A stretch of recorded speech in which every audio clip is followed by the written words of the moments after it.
மாமி என்ன போய் நீங்கள் இல்லை, நீங்கள் கதை சொல்லுங்க. சரி, அந்த பீடத்துக்கு அப்படின்னு. தேங்க்யூ.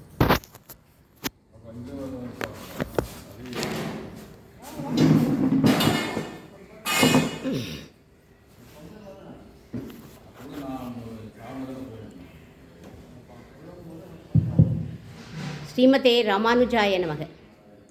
ஆண்டாள் திருவடிகளே சரணம். ஸ்ரீ விஷ்ணு சித்த குலநந்தன கல்பவல்லி ஸ்ரீரங்கராஜ ஹரிச்சந்தன யோக திருஷ்யாம் சாட்சாத் க்ஷமாம் கருணையா கமலாமிவான்யாம் கோதாம் அனன்ய சரணோ சரணம் பிரபத்தே. இன்றைக்கு திருப்பாவையில் 5வது பாசுரம்.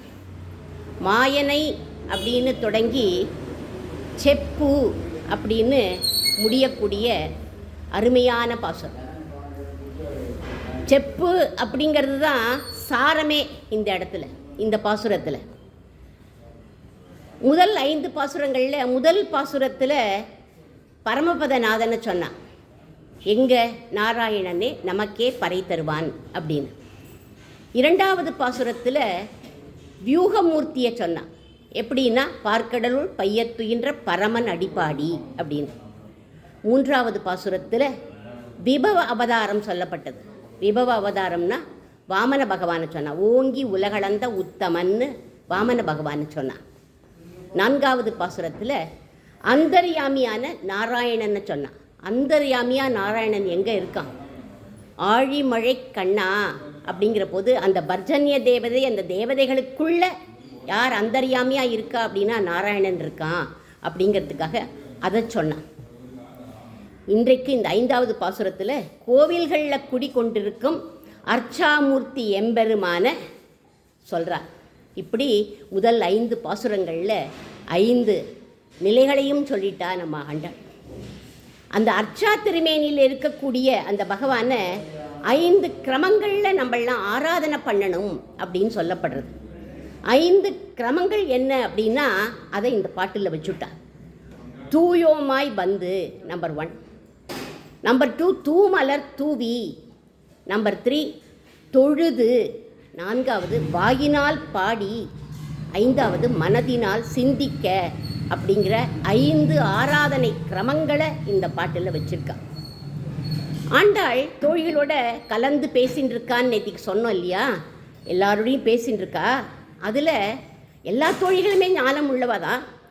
கொஞ்சம் என்ன மாதிரி கொஞ்சம் ஞானம் கம்மியாக இருக்கிறவாளோ ரொம்ப தெரியல. அங்கேருந்து வந்து எனக்கு ஒரு டவுட்டு ஆண்டாள் அப்படின்னு கேட்டா. என்னம்மா உனக்கு டவுட்டு கேளுமா அப்படின்னா, அப்போது சொல்கிறா, மார்கழி நீராட்டங்கிற விரதத்தை நம்மளாம் ஆரம்பிச்சிருக்கோம். தடங்கல்கள் வராமல் அது நல்லபடியாக முடியணுமே. மகான்களுக்கே தடங்கள்லாம் வந்திருக்கே. ஸ்ரேயோம்சி பகு விக்னானின்னு நல்ல காரியங்களுக்கு தானே நிறைய தடங்கல்கள் தான் வரும் அப்படின்னு அவள் கேட்டாள். அப்புறம் சொல்கிறா, வேதவித்தான வசிஷ்டர் சக்கரவர்த்தி திருமகனோட பட்டாபிஷேக மகோத்சவத்தை நடத்துறதுக்கு நாள் குறிச்சார். தசரத சக்கரவர்த்தி எப்பேற்பட்டவர்? அவர் யார் அப்படின்னா, ராமோ ராஜ்யம் பிதுர் அபிமதம் சம்மதம் ச பிரஜானாம் அப்படின்னு என் ராமனுக்கு பட்டாபிஷேகம், என் ராமனுக்கு பட்டாபிஷேகம்னு பூரிச்சு போயிட்டார். அவர் யார் தெரியுமா? தசரத சக்கரவர்த்தி 10 திக்கிலும் ரதத்தை ஓட்டினதுனால தான் அவருக்கு தசரதர்னே பேர். அவர் கோழை இல்லை, ஓட மாட்டார். அதனால ரொம்ப சந்தோஷப்பட்டார், என் ராமனுக்கு பட்டாபிஷேகம்னு. சக்கரவர்த்தி திருமகனும் எப்பேற்பட்டவன் தெரியுமா? ராமோ விக்கிரகவான் தர்மக ஜெய ஜெய மகாவீரா மகாதீரா அசகாய சூரா அனபாய சாகரா சாகசான்னு அசகாய சூரர் அவர். அயோத்தியில் இருக்கிற ஜனங்கள்லாம் எப்பேற்பட்டவா? பட்டாபிஷேகம் பண்ணக்கூடாது அப்படின்னு அவள்லாம் ஒருத்தர் கூட அப்ஜெக்ட் பண்ணவே இல்லை. அவள்லாம் எவ்வளோ சந்தோஷமாக சொல்கிறா, இச்சா மோகி மகாபாகும் ரகுவீரம் மகாபலம் கஜேன மகதாயாந்தம் ராமம் சத்ராவிராதனம். எங்க ராமனுக்கு முடிசூட்டு விழா அப்படின்னு ஆனந்தப்பட்டா.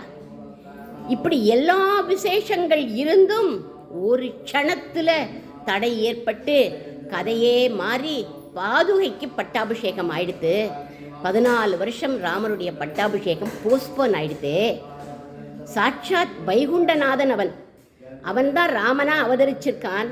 அவருடைய பட்டாபிஷேகத்துக்கு இப்படி ஒரு விக்னம் வந்துடுத்தே அப்படின்னா நம்மளாம் யாரு? சிறுவர்கள், சிறுமிகள். ஆரம்பிச்சிருக்கிற காரியமோ சாகசமான காரியம். இதுக்கு தடங்கல்கள் வராமல் இருக்குமா ஆண்டாள் நாச்சியாரே அப்படின்னு கேட்குறான். நல்ல காரியத்துக்காக தான் தூது போனார் யாரு? ஹனுமான். எத்தனை தடங்கள் அவருக்கு வந்தது. இப்படி ஒரு தோழி ஆண்டாள் கிட்ட கேட்குறான், தடங்கள் வராமல் இருக்குமா ஆண்டாள் அப்படின்னு. நம்ம கோதை ரொம்ப அழகாக டேக்கிள் பண்ணுறான். தோழிகளை பார்த்து சொல்கிறா, நீங்கள் சொன்ன அதே ராமாயணத்திலேயே பாருங்கோ, ஹனுமன் எல்லா தடங்கல்களையும் சமாளித்து சக்ஸஸ்ஃபுல்லாக லங்கைக்கு போய் பிராட்டிக்கிட்ட ராமநாமாங்கித மோதிரத்தை கொடுத்துட்டு திரும்பி வரார். சீதா ராமர்களை தியானம் பண்ணிண்டே அவர் போனார். பக்தர்களுக்கு எப்பவுமே அனுகூலமாக தான் இருப்பார்கள் இந்த திவ்ய தம்பதிகள். எப்பவுமே ராமருடைய பட்டாபிஷேகத்துக்கு இடையூறு வந்ததே தவிர சுக்ரீவனோட பட்டாபிஷேகத்துக்கு இடையூறு வந்ததா? இல்லை விபீஷணோட பட்டாபிஷேகத்துக்கு தான் இடையூறு வந்ததா? இதுலேருந்து என்ன தெரியறது? பகவான் தன்னோட காரியத்துக்கு விக்னம் அப்படின்னு வர சம்மதிச்சு இருந்தாலும் தன்னை ஆசிரியிச்ச பக்தர்களை அந்த காரியத்தில் தடங்கல்கள் வராமல் பார்த்துப்பான், கூட இருந்து அதை நடத்தியும் கொடுப்பான் அப்படின்னு ஆண்டாள் தோழிகள்கிட்டலாம் சொல்கிறான். கவலைப்படாதீங்கோ, விக்னங்கள்லாம் வராது அப்படின்னா. அதுக்கப்புறம் சொல்கிறா, நம்மளாம் யார் தெரியுமா? அவனுடைய அடியவர்கள். அதனால கவலைப்படாதே, அவன் நடத்தி கொடுப்பான்னு சொன்ன உடனே தடங்கல்கள்லாம் ஏன் வரது தெரியுமா அப்படின்னு சொல்கிறா. ஏன் வரது? நாம் பண்ணின பாபத்தினால்தான் தடங்களே ஒரு காரியத்துக்கு வருது. அந்த பாபம் போகணும் அப்படின்னா 3 கரணங்களாலும். என்ன 3 கரணங்கள்?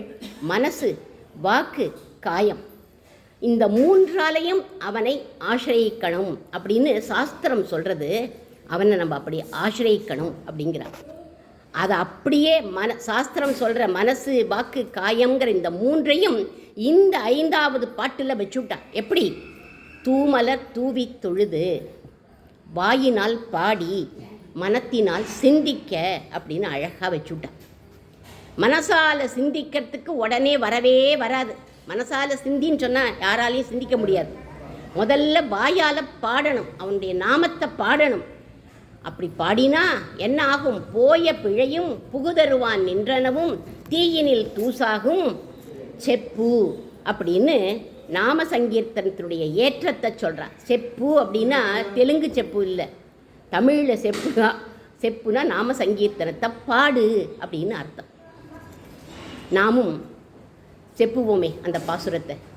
மாயனை மண்ணு வடமதுரை மைந்தனை, தூய பெருநீர் யமுனை துறைவனை, ஆயர் குலத்தினில் தோன்றும் மணிவிளக்கை, தாயை குடல் விளக்கம் செய்த தாமோதரனை, தூயோமாய் வந்து நாம் தூமலர் தூவி தொழுது, வாயினால் பாடி மனத்தினால் சிந்திக்க, போய பிழையும் புகுதருவான் நின்றனவும் தீயினில் தூசாகும் செப்பேலோரெம்பாவாய். மாயன் அப்படின்னு ஆரம்பிக்கிறாய் இந்த பாசுரத்தை. மாயச் சேஷ்டிதங்கள் பண்ணக்கூடியவன் யாரு? இந்த கிருஷ்ணன் தான் இந்த மாயச் சேஷ்டிதமெல்லாம் பண்ணுவான். ராமனுக்கு அதெல்லாம் தெரியாது. ரொம்ப சாது அவன், தர்மாத்மா.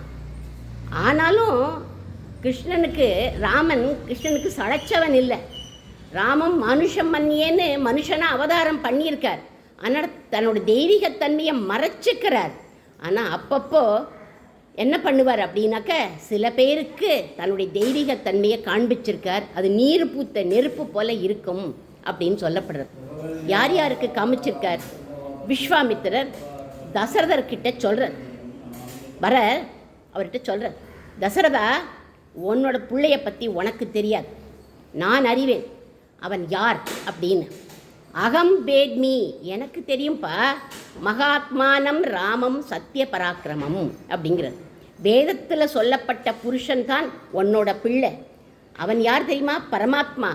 ரமயதீதி ராமகன்னு எல்லாரையும் ரமிக்க செய்யக்கூடியவன். அவன் சத்திய பராக்கிரமன் அப்படின்னு விஸ்வாமித்திரர் சொல்கிறார். விஸ்வாமித்திரர் அதாவது ஒரு ரிஷி, முக்காலமும் அறிஞ்சவர். அதனால அவர் சொன்னார், அவருக்கு காமிச்சிருக்கார், அவருக்கு தெரியறது.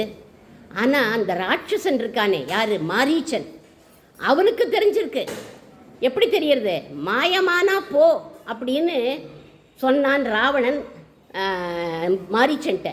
அப்போது அவன் சொல்கிறான், ராவணனுக்கு எடுத்து சொல்கிறான், நீ யார்கிட்ட போய் விளையாடுற? ராமன் சத்திய பராக்கிரமன், அவனுடைய பில்லுக்கு பயந்துண்டு நான் இங்கே வந்து ஒளிஞ்சின்னு இருக்கேன். அவனுடைய பராசக்தியை நான் பார்த்துட்டு தான் வந்திருக்கேன். உன்னால் ஒன்றுமே பண்ண முடியாது அப்படின்னு அவன் எடுத்து சொல்கிறான். அவனுக்கு தெரிஞ்சிருக்கு ராமன் யார் அப்படின்னு, பரமாத்மா அப்படின்னு தெரிஞ்சிருக்கு. அடுத்ததாக மண்டோதரிக்கு காண்பிச்சிருக்கான் தன்னுடைய சுய ரூபத்தை. ராவணன் மாண்டு கிடக்கான். இவனுடைய பட்ட மகிழ்ச்சி மண்டோதரி என்ன பண்ணா, பதிவிரதை, நேற்றுக்கே சொன்னமே பதிவிரதை லிஸ்ட்டில் மண்டோதரியும் ஒருத்தி கடைசியாக அவளை சேர்த்திருக்கார். ராமன் அவளுக்கு தன் பரமாத்ம சுரூபத்தை காண்பிச்சானான். எப்படி காண்பிச்சான்? வியக்தமேஷ மகாயோகி பரமாத்மா சனாதனக. இந்த பரமாத்மா அப்படிங்கிற இந்த வார்த்தை ராமாயண ஸ்லோகம் முழுக்க தேடினாலும் எங்கேயுமே கிடைக்காது. இந்த ஒரே ஒரு இடத்துல மண்டோதரி மட்டும்தான் பயன்படுத்தியிருக்கான். தமச பரமோதாதா சங்க சக்கர கதாதரக ஸ்ரீவத்சவக்ஷா நித்ய ஸ்ரீஹி அஜய்யக சாஸ்வதே திருபக. சங்கு சக்கர கதாதாரியா வட்சஸ்தலத்தில் மகாலட்சுமியோட மண்டோதரிக்கு காட்சி கொடுத்தானா அந்த சமயத்தில் பகவான் ராமச்சந்திரமூர்த்தி. இப்படி ராமன் தன்னுடைய மாயாவித்தனத்தை மறைச்சிண்டாலும் ஒரு சிலருக்கு காட்டி கொடுத்துருக்கான். அதனால ராமச்சந்திரமூர்த்தியும் மாயன் அப்படின்னு நமக்கு தெரியும். அடுத்த பதம் சொல்கிறா, அந்த மாயன் தான் யார் அப்படின்னாக்க மண்ணு வடமதுரை மைந்தன் அப்படிங்கிறான். மண்ணு அப்படின்னா பகவத் சம்பந்தம் யுக யுகமாக இருக்கக்கூடிய அந்த இடத்த தான் மண்ணு அப்படின்னு சொல்லுவோம். அந்த வடமதுரை யுக யுகமாக பகவத் சம்பந்தம் இருந்துகிட்டே இருக்கான். மங்களத்தையும் புண்ணியத்தையும் கொடுக்கக்கூடிய பூமி அந்த வடமதுரை. அந்த வடமதுரையில் தான் மதுவனம் அப்படிங்கிற இடத்துல எம்பெருமானுக்கு மைந்தன் போல இருந்த துருவ குழந்தை தபஸ் பண்ணினான். அந்த இடத்துல நான் மண்ணு அது எப்படி யுக யுகமாக இருக்குங்கிறத சொல்லிட்டு வரேன். இந்த மதுவனத்தை ராமபிரான் ஒரு நகரமாக ஆக்கணும் அப்படின்னு ஆசைப்பட்டார். அதனால மைந்தனை போல இருந்த இவருக்கு யார் மைந்தன்? அந்த சமயத்தில் மைந்தனே இல்லையேன்னா தன்னுடைய தம்பி மைந்தனை போல வச்சுட்டு இருக்காராம். தன்னுடைய தம்பி சத்ருக்கணனை அழைச்சி அங்கே தொல்லை கொடுத்துட்டுருக்கான். ஒரு அரக்கன், லவணாசுரன்கிற அசுரன் தொல்லை கொடுத்துட்டுருக்கான். அதனால அவனை போய் நீ அழிச்சுட்டு வா அப்படின்னு சொன்ன. அதுக்கப்புறம் அவன் போய் அழிச்சுட்டு வந்தான். அந்த சத்ருக்கணனுக்கு தானே பட்டாபிஷேகம் அங்கேயே பண்ணி வச்சு மதுரா நகரத்தை இவர் தான் நிர்மாணம் பண்ணினர். யுகம் துருவனுடைய யுகம், அதற்கு அடுத்தது இவருடைய யுகம். அதனால ராமன் வடமதுரை மைந்தன் அப்படின்னு சொல்லப்படுறது. மண்ணு மைந்தன். மண்ணு அப்படின்னா என்ன அர்த்தம் அப்படின்னாக்க மிடுக்கான பர்சனாலிட்டி, ஸ்டைலிஷ் பர்சனாலிட்டி நம்ம ராமச்சந்திரமூர்த்திக்குன்னு வியாக்கியானம் பண்ணுறார்கள். ஜனக மகாராஜாவே ராமனுடைய பர்சனாலிட்டியை பார்த்து ஆச்சரியப்பட்டு போயிட்டாராம். 2 பேரும் 2 குமரர்களும் ராம லக்ஷ்மணா 2 பேரையும் விஸ்வாமித்திரர் அழைச்சிட்டு அந்த மிதிலை வீதியில் நடக்கிறார். ஜனகர் எதிர்ப்புற வரார். அப்படியே ஆச்சரியப்பட்டு போயிட்டாராம் இவருடைய ஸ்வரூபத்தை பார்த்து. இமௌ குமாரோ பத்ரம் தே தேவதுல்ய பராக்கிரமவு அப்படிங்கிறார். மிதிலை அவர் ஆச்சரியப்பட்டு போனதில் ஆச்சரியம் இல்லை. மிதிலையில் இருக்கிற ஜனங்கள்லாம் ராமனுடைய அழகை பார்த்து மயங்கினான்னு நான் நிறைய தடவை சொல்லியிருக்கேன். எதை பார்த்து மயங்கினா?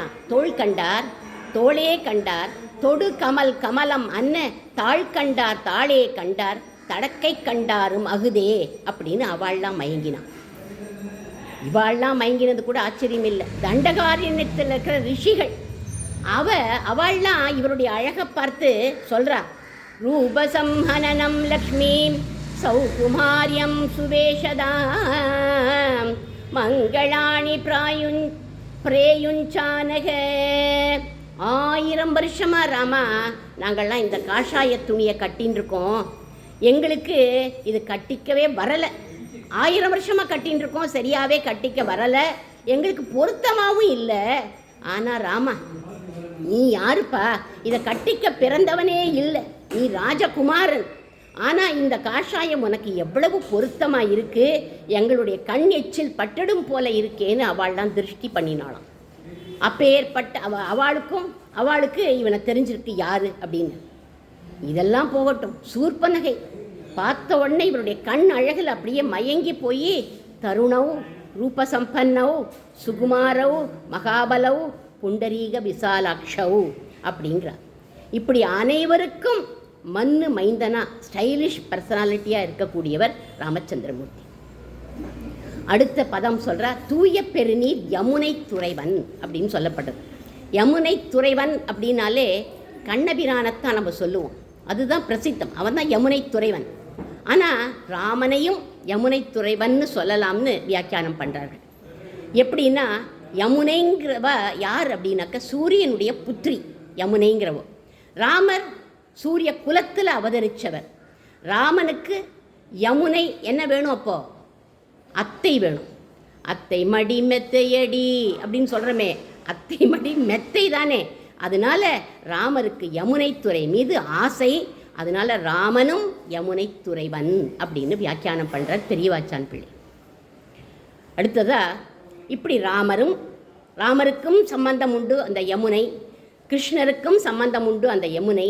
அந்த யமுனை நீர் எப்பேற்பட்ட நீர், ரெண்டு எம்பெருமான்களுக்கும் சம்பந்தம் இருக்கிறதுனால அந்த நீர் எப்பேற்பட்ட நீர் அப்படின்னாக்க தூய பெருநீர் அப்படின்னு சொல்கிறார். இந்த தூய பெருநீர் யமுனை தான் இல்லை, கோதாவரியை காட்டிலும் ஏற்றமுடையவள் யமுனை. ஆனால் ராமருடைய அனுகிரகத்தினால கோதாவரியும் ஏற்றம் பெற்றாள், புனிதம் அடைஞ்சுட்டா. எப்போன்னா ராமலக்ஷ்மணர்கள் சீத்தையை தேடிண்டே வந்து மரமே என்னோட சீதையை பார்த்தியா, மட்டையே என்னோட சீதையை பார்த்தியா, கல்லே என்னோட சீதையை பார்த்தியான்னு கெஞ்சரா. சீதா பிராட்டி ராவணனோட போயின்னு இருக்க அழைச்சிட்டு போகிறான். அப்போ கோதாவரி நதி மாதா கிட்ட சொல்கிறா, அம்மா நீ என்னோட ராமர் வந்தார்னா சொல்லு, என்னை ராவணன் கடத்திட்டு போகிறான்னு சொல்லு அப்படின்னா. அவள் சொல்லணுமா வேண்டாமா? சொல்லலை. என்ன பண்ணினா? பயந்து. யாருக்கு பயந்தா? ராவணனுக்கு பயந்து போயிட்டா. பயந்து என்ன பண்ணிட்டா? சீதை அபகரிச்சுட்டு போகிற போது சொல்லாமல் இருந்துட்டான். ராமர் அத்தனை கேள்வி கேட்குறார், சொல்லாமல் இருந்துட்டா. அதனால இவளுக்கு கெட்ட பேர் வந்துடுத்து. என்னாச்சு? லங்கையிலேருந்து சீதாராமர்கள் எல்லாத்தையும் முடிச்சுட்டு திரும்பி வரப்போது ராமரிடத்தில் அதை சொல்லி கோதாவரி அழறா. அப்போது ராமர் சொல்கிறார், முதல்ல நீ தப்பு பண்ணிட்ட, ஆனால் கோதான்னு ஆண்டாளோட பேரை நீ வச்சுருக்க இல்லையா, நீ புனிதமாயிட்ட அப்படிங்கிறார் ராமச்சந்திரன். எப்படி எல்லாருக்கும் எப்படி அனுகிரகம் பண்ணுறார் பாருங்க. சுவாமி தேசிகனும் கோதாஸ்துதியில் இதே சொல்கிறார். கோதாவரி ஜகதிதம் பயசா புனிதே அப்படின்னு எடுக்கிறார். பத்ராஜல க்ஷேத்திரத்துக்கு போனேன்னா ராமன் சீதையை ஆலிங்கனம் பண்ணிட்டு இருப்பார். அந்த கோதையை சேவிக்கிற பாக்கியம் யாருக்கு கிடைச்சிது அப்படின்னாக்க இந்த கோதாவரிக்கு கிடைச்சிது. ஏன்னா பத்ராஜல க்ஷேத்திரத்தில் சுற்றி இந்த கோதாவரி தான் ஓடின்னு சுற்றி ஓடின்னு இருக்கா.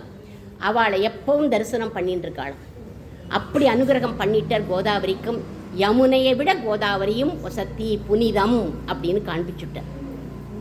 அதனால அவள் புனிதமாயிட்டா. அடுத்ததா ஆயர் குலத்தினில் தோன்றும் அணி விளக்கு. ஆயர் குலம் அப்படின்னாக்க மாடு மேய்க்கிற குலம்.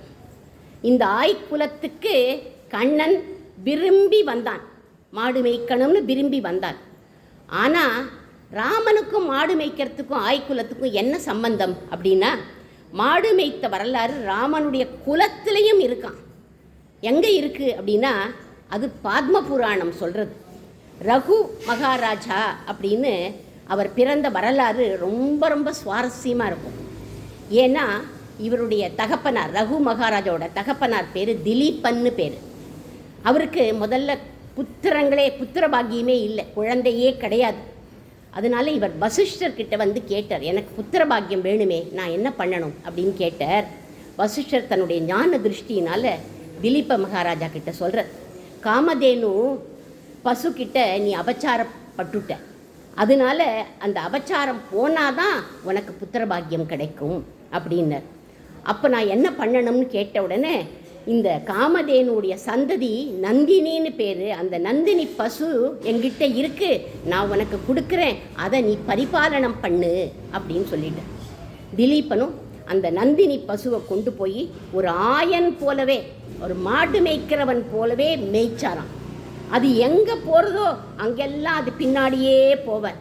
அதை மேய்ஞ்சுட்டு வந்ததுக்கப்புறம் தான் இவர் சாப்பிடுவார். ஏன்னா ஆயர்கள்லாம் பாருங்கோ, மாட்டை மேய்ச்சதுக்கப்புறம் தான் சாப்பிடுவா, முன்னாடி சாப்பிட மாட்டா. மாட்டை மேய்ச்சிட்டு தான், எப்படி பிராமணாலாம் திருவாராதனம் பண்ணிட்டு தான் சாப்பிட்றாளோ அந்த மாதிரி அவளும் பண்ணுவாள். இது சௌக்கியமாக இருக்கா அப்படின்னு தெரிஞ்சதுக்கப்புறம் தான் இவர் தூங்கவே போவாராம். அப்படி நந்தினி பசுவை மேய்ச்சாராம்.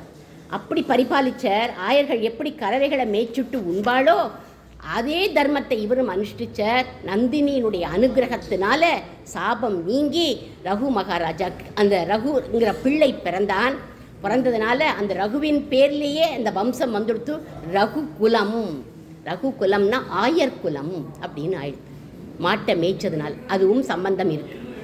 இந்த ஆயர் குலமாகிய ரகுகுலத்துக்கு ஓர் விளக்காக தோன்றியவர் யார் அப்படின்னாக்க ராமச்சந்திரமூர்த்தி. அதை ஆழ்வார் சொல்கிறார் ஒரு பாசுரத்தில்.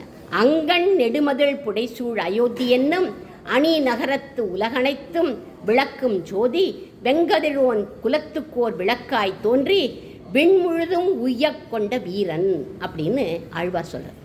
பெருமாள் திருமொழி பாசுரம் இந்த பாசுரம். சூரிய குலத்துக்கு ஒரு விளக்காக தோன்றியவன் அப்படின்னு ஆழ்வார் பாடுறார். ராமனை மணி விளக்கு அப்படின்னும் சொல்லலாம், அணி விளக்குன்னு சொல்லலாம், மணி விளக்கு அப்படின்னும் சொல்லலாம்னு இன்னொரு ஆழ்வார் சொல்கிறார். என்ன? கணபுரத்தென் கருமணியே ராகவனே தாலேலோ அப்படின்னு தான் கொஞ்சி கொஞ்சி கௌசல்யா மாதா ராமனை தூங்க பண்ணுவாள். அதனால அவனை மணி விளக்கு அப்படின்னு சொல்லலாம். அடுத்ததான் ஆண்டாள் சொல்கிறார், தாயை குடல் விளக்கம் செய்தவன் அப்படிங்கிறார். தாயை குடல் விளக்கம் செய்தவன்னா என்ன அர்த்தம்? தாயினுடைய துயரத்தை போக்கியவன் அப்படின்னு அர்த்தம். எப்படி போக்கினான்? தாய் தந்தைக்கு ராமனை போல பணிவிடை பண்ணவா யாருமே பார்க்க முடியாது. அவன் அப்படி பணிவிடை பண்ணியிருக்கான். தசரதன் சொன்னார்னு காட்டுக்கு போயிட்டான். அப்போ காட்டுக்கு போகிற போது கௌசல்யா மாதா சொன்னான், அப்பா தாயான நான் சொல்கிறேன், தாய் சொல் மிக்க மந்திரம் இல்லைன்னு இருக்குப்பா, அதனால் நீ காட்டுக்கு போக வேண்டாம், போகாதப்பா, நீ என்னோடையே இருந்துடு அப்படின்னா. அந்த சமயம் ராமர் அம்மாவுக்கு தர்மத்தெல்லாம் எடுத்து சொல்கிறார். என்ன சொல்கிறார் அப்படின்னா, அப்பா உனக்கு சுவாமி அம்மா, எனக்கும் அவர் சுவாமி. அவர் சொல்கிறத கேட்கறது தான் உனக்கு தர்மம். அதை அனுஷ்டிப்பதனால உனக்கு சௌக்கியம் ஏற்படும், எனக்கும் பெருமை அப்படின்னு எல்லாத்தையும் எடுத்து தர்ம சூஷ்மத்தை எடுத்து சொன்ன உடனே கௌசல்யா மாதா ரொம்ப சந்தோஷம் அடைஞ்சா அப்படின்னு வால்மீகியோட ஸ்லோகமே இருக்கு.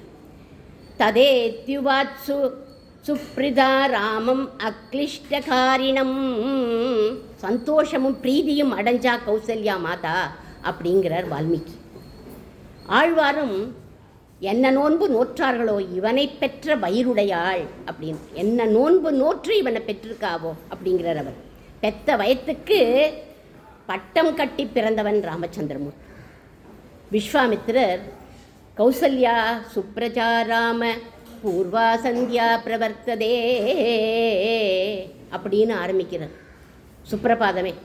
ஏன் கௌசல்யா ராமனை பேரை சொல்லி ஆரம்பிக்கக்கூடாதா? கௌசல்யா பேரை சொல்லி ஏன் ஆரம்பிக்கிறார்? அந்த ராமன் தூங்கி எழுந்துக்கிற அந்த அழகை டெய்லி பார்க்கக்கூடிய பாக்கியம் யாருக்கு கிடச்சிருக்குன்னா கௌசல்யா மாதாக்கு கிடச்சிருக்கு. அதனால கௌசல்யாவை சொல்லி அவர் எழுப்புறாராம், கௌசல்யா சுப்ரஜா ராமா அப்படின்னு.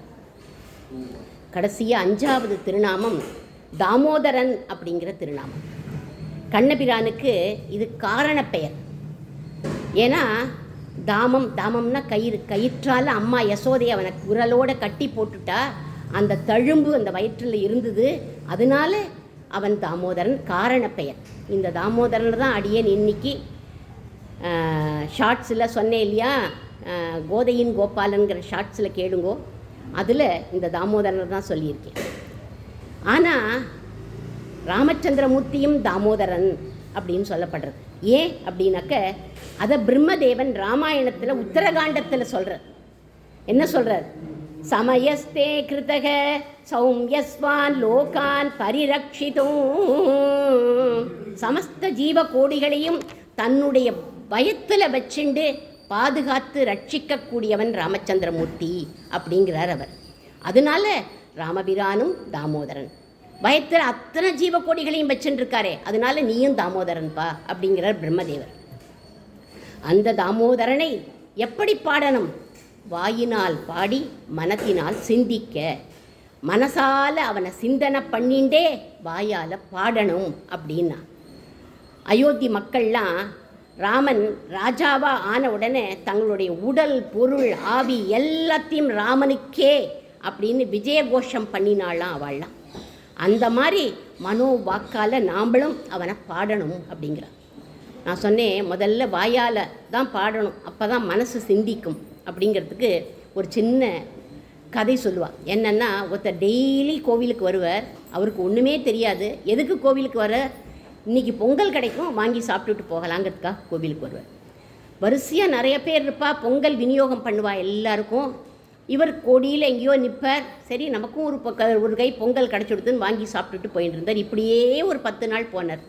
அப்படி பார்த்துட்டே இருக்கிற போது முதல்ல நிற்கிற ஒருத்தருக்கு 2 கை பொங்கல் கொடுத்தா. முதல்ல அவருக்கு கொடுத்தா 2 கை பொங்கல் கொடுத்தா. போய் கேட்டார், ஏன் அவளுக்கு 2 கை பொங்கல் அவருக்கு கொடுக்குறார் என்னன்னு. அவர் திருப்பாவை சொல்லவும் சொல்லுவார், வியாக்கியானமும் பண்ணக்கூடியவர். அதனால அவருக்கு 2 கை பொங்கல் கொடுத்துருக்கா. அப்படியா? அப்போ நம்ம அந்த இடத்துல போய் நின்றுட்டோம்னா நமக்கும் 2 கை பொங்கல் கிடைக்கும் அப்படின்னு அவள்லாம் திருப்பாவை சொல்கிற போது இவருக்கு திருப்பாவே தெரியாது. ஏதோ வாயில் ராமா ராமா ஏதோ சொல்லின்னு இருப்பார், எதையோ மணமணன் மணத்துன்னு இருப்பார். ஸோ அவள் நினச்சிண்டா சரி இவனும் திருப்பாவை கோஷில் இருக்கார் போல் இருக்குன்னு 2 கை பொங்கல் அவருக்கு அதில் கொடுத்துட்டா. கொஞ்ச நாள் ஆன உடனே வாயால் முணுமுணுத்தார், என்னத்தையோ முணுமுணுத்தார். அது நாமத்தை முணுமுணுத்தாரோ எதை முணுமுணுத்தாரோ தெரியாது. அது என்ன ஆயிடுத்து, அடா அந்த உபன்யாசத்தை கேட்கணுங்கிற ஒரு ஆசை வந்துடுத்து.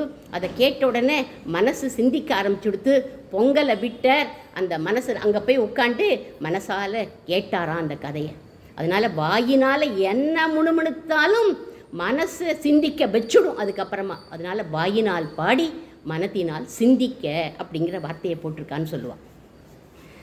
அதுக்கப்புறமா கடைசியாக முடிக்கிறாள், போய பிழையும் புகுதருவான் நின்றனவும் தீயினில் தூசாகும். ஏன்னா ராமபிரான் யார்? பரமவியோம பாஸ்கரன்னு போன வாரம் நேத்திக்கு பார்த்தோம். நம்முடைய பாபங்களை எல்லாம் பஸ்பமாக்கி பொசுக்கக்கூடியவன் அவன். எப்பேற்பட்ட பாபங்கள் அப்படின்னா திருக்காலத்திலையும் நம்ம செஞ்ச பாபங்களை போக்கிடுவான். எப்படின்னா ராமனுடைய திருவடி ஸ்பரிசம் பட்டு அகல்யோட பாபமே நீங்கி போயிடுத்தே. அவள் ஒரு பெண்ணாக வந்தாளே, அந்த மாதிரி அவளுடைய பாபம் போச்சு. அதனால் நம்மளாம் அவனுடைய நாமத்தை சொல்லணும், பாபங்கள்லாம் பொசுங்கி போயிடும் அப்படின்னா. எதிர்காலத்துலேயும் என்னாச்சு, சரி உடனே அவளுடைய பாபங்கள்லாம் போயிடுத்து, நிவர்த்தி ஆகிடுத்து. ஆனால் கௌதமர் ஏற்றுக்கணுமே, அவளை தன்னுடைய மனைவியாக ஏற்றுக்கணுமே. அதுவும் என்ன சொல்கிறா, எதிர்காலத்திலையும் பாபத்தினால தொல்லை இல்லாமல் சந்தோஷமாக இருந்தா அவள் அப்படின்னு வால்மீகியோட ஸ்லோகம். கௌதமோபி மகா தேஜாக அகல்யாசகி தத் சுகிஹி. கௌதமர் வந்தாராம், உனக்கு ராம தரிசனம் ஆயிடுத்துன்னு சொல்லி அவளோட சேர்ந்து சந்தோஷமாக பிற்காலத்திலையும் வாழ்ந்திருக்கா. அதனால் போய பிழையும் புகுதருவான் நின்றனவும் தீயினில் தூசாகும். ராமருடைய நாமத்தை சொன்னாலே, அவருடைய திருவடி ஸ்பரிசம் பட்டாலே இப்படி ஆயிடும்னு இங்கே சொல்லப்படுறது. அதனால சூரிய வம்ச திலகமான ராமனுடைய திருநாமங்களை நம்மெல்லாம் பாடுவோம். வெறுமை பாடாமல் தூமலர் தூவி தொழுது பாடுவோம் அப்படிங்கிறார். தூமலர் தூவி தொழுதா யாரெல்லாம் அப்படின்னாக்க, தேவர்கள்லாம் அகல்யா சாப விமோச்சனத்தை பார்த்தா இல்லையா, மேலேந்து அவள்லாம் தூய மலர்களை அர்ச்சனை பண்ணினாளாம் ராமச்சந்திரமூர்த்தி, திருஷ்டி பண்ணினாளாம். புஷ்பவிருஷ்டிர் மகத்தியாசீர் தேவதுந்துபி நிஸ்பனைஹி அப்படின்னு வால்மீகி எடுக்கிறார். அவள்லாம் இப்படி புஷ்ப வருஷம் பண்ணினா, அதனால் அவள்லாம் தூமலர் தூவி தொழுதா. அதனால் நாமளும் தூமலர் தூவி தொழுது அந்த ராமபிரானை பாடுவோம். பூமாலையையும் பாமாலையையும் கொண்டு பகவானை வழிபடணும்னு பூமி பிராட்டி நினச்சா அப்படின்னு முதல் நாள் அவதாரிக்கையில் சொன்னேன். யார் பூமி பிராட்டி? நம்ம ஆண்டாள் நாச்சியார் தான் பூமி பிராட்டி. அதனால அவள் அவதாரம் பண்ணி ஆண்டாள அவதாரம் பண்ணி அந்த பூமாலை பாமாலையை கொண்டு வந்து இந்த பாசுரத்தில் வச்சுட்டா. இந்த 5வது பாசுரத்தில் தூமலர் தூவி தொழுது வாயினால் பாடி பூமாலை பாமாலையை கொண்டு வந்து வச்சுட்டா. அப்படி பண்ணினா நம்ம மனசாலையும் அவனை சிந்திக்க முடியும்னு இந்த பாசுரத்தில் ஆண்டாள் நாச்சியார் காண்பிக்கிறார். ஆண்டாள் திருவடிகளே சரணம்.